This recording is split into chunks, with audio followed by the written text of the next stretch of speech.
Hey guys, my name is Sahara. Welcome to That True Crime channel. Let's get into it. Tonight we're talking about James Oliver Huberty. He was born in 1942 in Kenton, Ohio, in a very religious family. In 1950, his father bought a house in the countryside, but his mother didn't want to go. She ended up abandoning her family. James was only 8 years old at the time. She just didn't want to live in a farm, and instead she went to Arizona to do sidewalk preaching. This deeply affected James.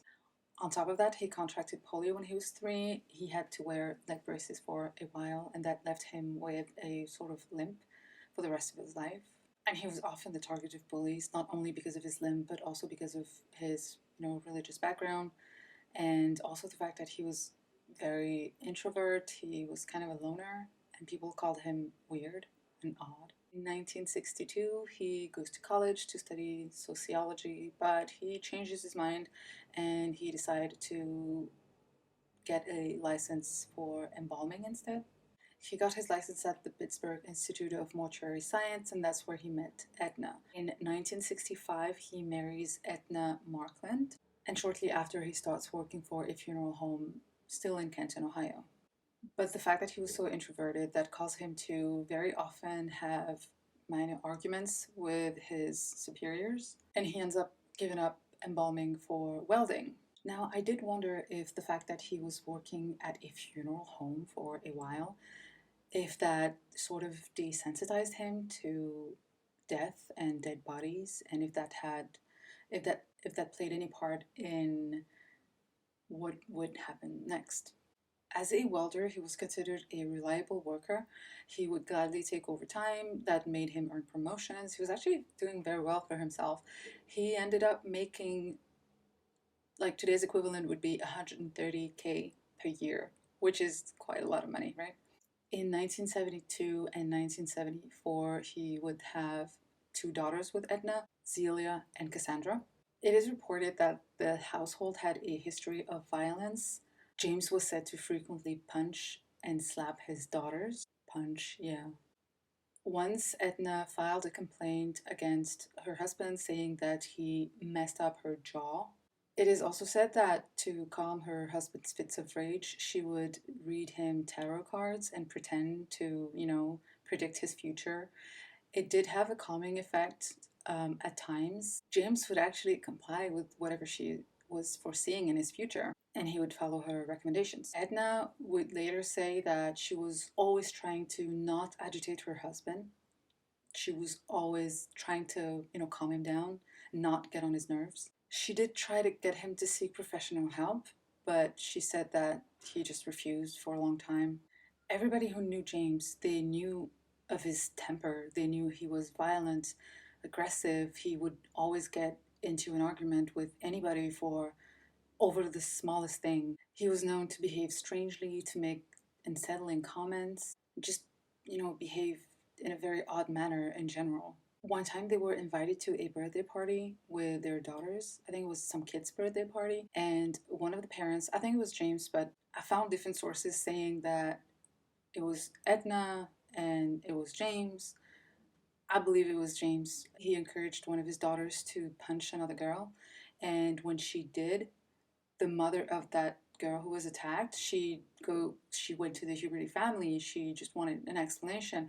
And one of the parents, and I'm pretty sure it was James, he took out his pistol and he threatened her, which is insane. A birthday party for kids, and he just does that.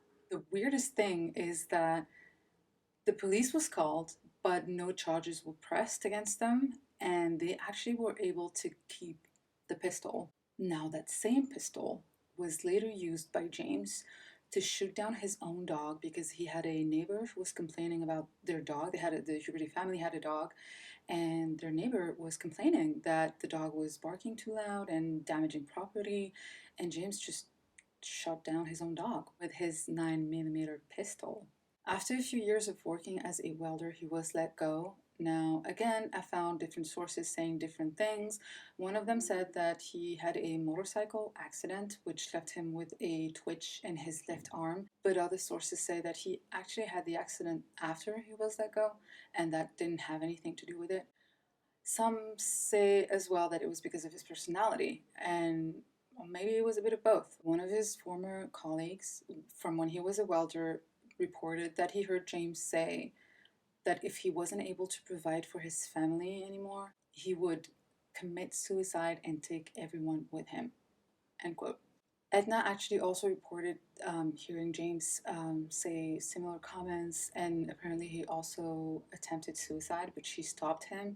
She caught him with the pistol in his mouth, and he said that he was hearing voices. James tried in vain to find another job, but he wasn't successful for a while. He then decided to move to Tijuana, Mexico, but they only stayed there for about 3 months, and he decided to just go back to the US. But they didn't go back to Ohio, they relocated to San Diego. In San Diego, he found a job as a security agent, but again, his employer dismissed him for poor work performance and physical instability. The day before the events took place, James called a mental health center. He was looking for help. He knew something was wrong with him. He was very much aware of having mental issues. And he was actually expecting to be called back within a few hours. He sat by his phone and he waited and waited.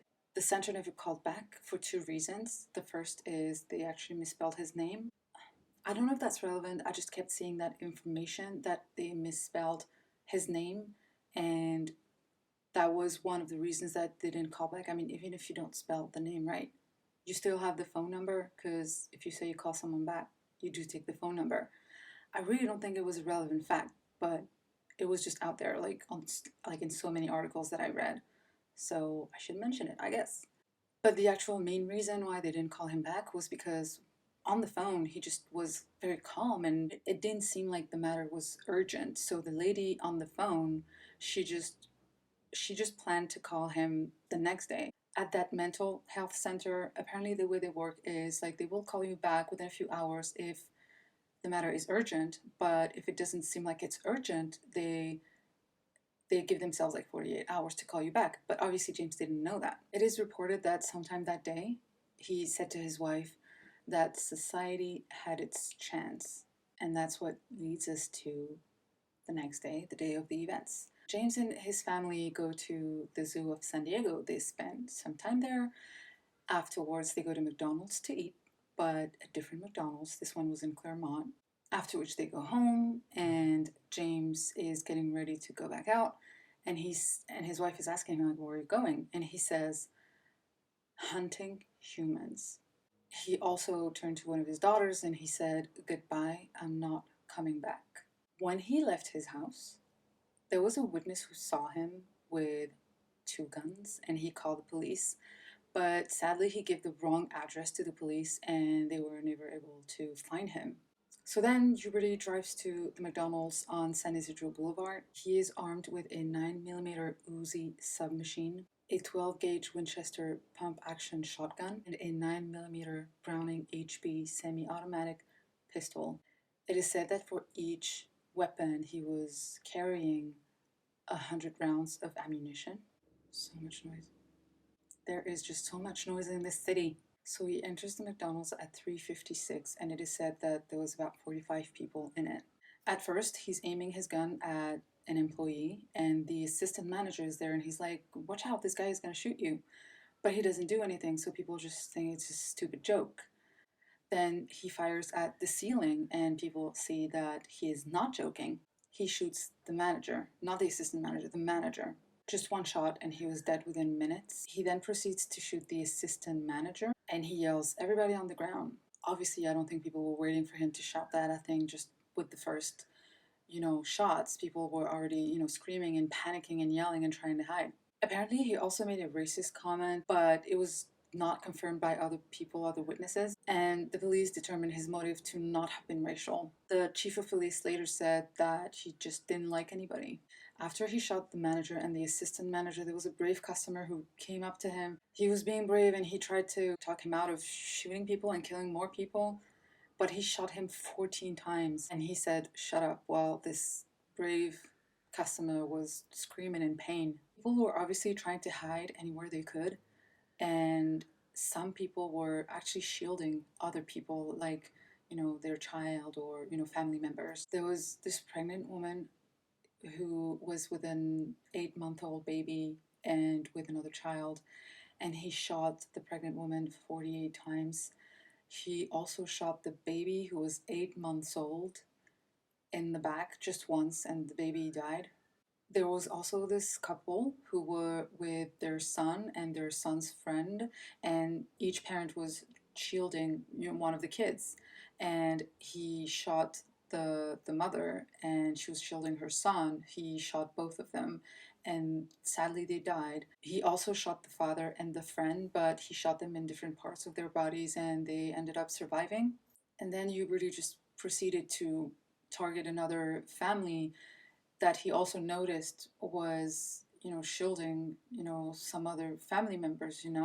It felt like every time he saw someone trying to protect someone else, he would target them. He was shooting at people that were inside the restaurant, but he also shot at people that were outside of the restaurant. There was this couple and their daughter who were walking by the restaurant, and they saw the shattered glass. They actually thought it was being renovated, and they mistook James for a construction worker. So they just like walked by as if nothing, because they didn't know. And James started shooting at them.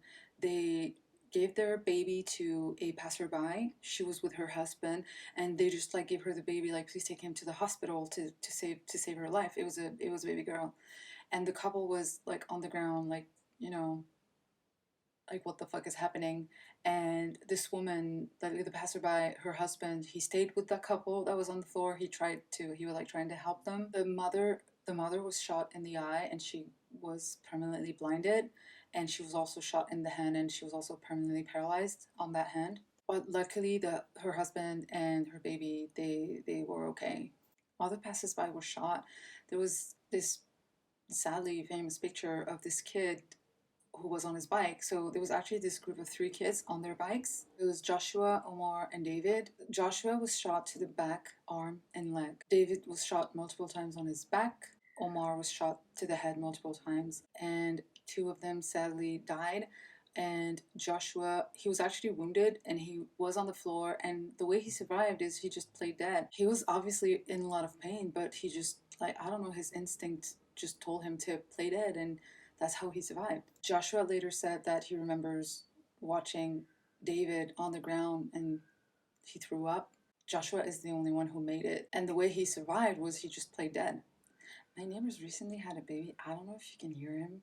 He's crying right now. He's been crying all day. I think he's teething. Bless him.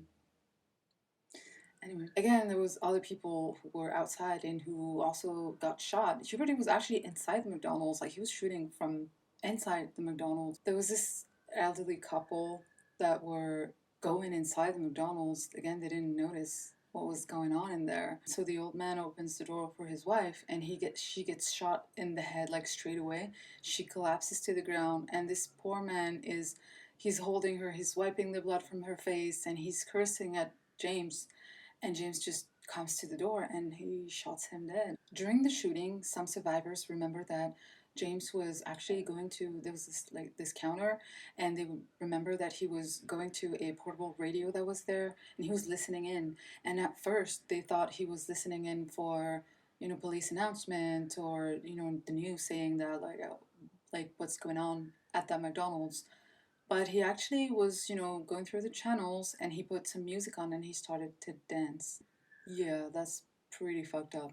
He then goes to the kitchen and he sees that there's some employees hiding there, the 6 of them. And he yells, "Oh, there's more. You're trying to hide from me." And out of the 6 that are there, he's shooting at them, and 3 die. And there's 2 that manage to escape, like they run away, they try to run away, but he's chasing after them and he shoots them as well. There's 1 that survived, but sadly the other one didn't make it. The shooting lasted for 77 minutes. That is, can you believe being in a McDonald's, like being stuck in there, and this is happening, this is going on for over an hour, and you just, I don't know. There was actually a documentary that was made that was titled 77 Minutes. Now, when the police was called by passersby and people inside the McDonald's, they actually were given the wrong address of McDonald's. Again, wrong address. Like, this is a recurrent thing in this case. They go to the wrong McDonald's, and that just wasted them 10 precious minutes. And apparently, the police procedure in those situations is that they actually have to wait for a SWAT team to intervene. They can't really intervene in like such special circumstances. They're not equipped and they're not trained to do that. But during those 10 precious minutes that they wasted going to another location, they could have actually just, locked down the area 10 minutes earlier, and that could have prevented the deaths of, the elderly couple, the three kids on their bikes, and the couple that was injured, the couple with their baby. Even the SWAT team took so long to come because apparently they were stuck in San Diego traffic, if you can believe that. And James was actually shot by a sniper to the aorta. He died within like a few minutes. Now, there was a lot of blame put on the police and the SWAT team for the delay and for the way they handled the situation, but police were just saying that they were following standard procedures. They are not equipped and trained to handle such crazy situations. At the time, it's the deadliest massacre in the US, with 21 victims, 20 on site, one that died the next day at hospital. 20 were injured and 10 were physically not harmed at all. Out of the 21 victims, there was 4 who were killed outside of the restaurant. And most people who died, it was due to a gunshot wound to the head. At least one, or sometimes it was multiple gunshot wounds to the head. Most of the victims were Mexican or Mexican Americans because of the location of the McDonald's. Obviously, as you know, San Diego is on the border with Mexico. But again, the chief of police insisted on the fact that the motive was not racial at all. McDonald's temporarily suspended their advertising after the events, and competitor Burger King did the same thing as an act of solidarity, which is pretty nice. But right after this tragic incident happens, McDonald's intention was for that place to go back to usual, like just go back to being a normal McDonald's. And it did for a while, but that same year they just decided that it was not a good idea. They donated the land to the city of San Diego, and the city decided to build a memorial to the victims. Some families actually tried to sue McDonald's, but their case was appealed. Apparently, the reason they were suing is because, just like safety and security. I just guess it made absolutely no sense. Maybe it did at the time. Like, if you're a family member of a victim, you just feel so angry and you want to sue someone. You can't blame McDonald's for someone crazy barging in and shooting at people, I guess. I don't know. What do you think? In 1986, Edna, James's wife, she actually also sued McDonald's, and she also sued her husband's former boss when he was a welder. She said, that's not funny, but it's just crazy. She claimed that her husband's mind was poisoned by working with heavy metals when he was a welder, and that does make sense. But she also said that his mind was also poisoned by some substance that was in the chicken McNuggets. So she basically said, my husband got crazy because of chicken nuggets. Obviously, she didn't win. I don't even think she made it to trial. It was just so ludicrous. When they did James's autopsy, they actually did find high levels of lead and other substances. So she was right in the fact that he was poisoned by heavy metals. But again, he wasn't a welder for his entire life. People said that he was weird and making crazy comments and getting into fights for most of his life. The events affected the police in the sense that they said they felt inadequate and they felt like they were not equipped in training or firearms to deal with such threats. So there were 2 major changes that were introduced in the San Diego police force, which was the increase of special police unit training and some officers given high-power firearms. And psychiatric counseling was also made available for police officers who ever had to deal with such a traumatizing event. James's wife and daughters received so many death threats after the events. They did receive counseling for about a year, and they later had to relocate and change their names. When James's father was interviewed, he said, "Yesterday was the worst day of my life. I feel so sorry for these people." And that concludes the sad, tragic story of the McDonald's shooting of the city of San Diego in 1984. If you're interested, there's a movie called Bloody Wednesday that was highly inspired by these events. It was made in 1988. It's a really crappy movie.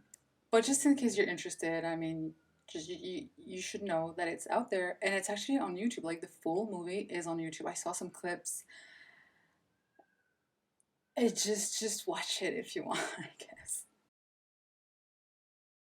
Now, I just want 15 seconds of your time to introduce a random object. So this is gonna be the sort of routine that I'm gonna have in my videos. I'm just gonna introduce for just 15 seconds a random item that I have in my home that I really, really love.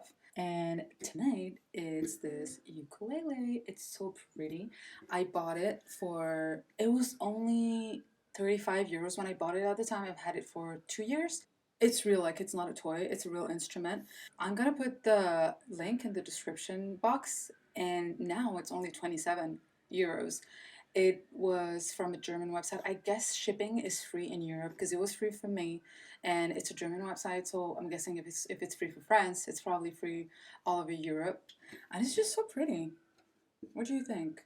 So we have reached the end of this video. Thank you so much for watching. This is my first video, and I was kind of nervous. I would love to hear whatever feedback you would have to give me, and I will see you very soon, hopefully. Please comment, like, subscribe. You know the drill. I will see you soon. Bye.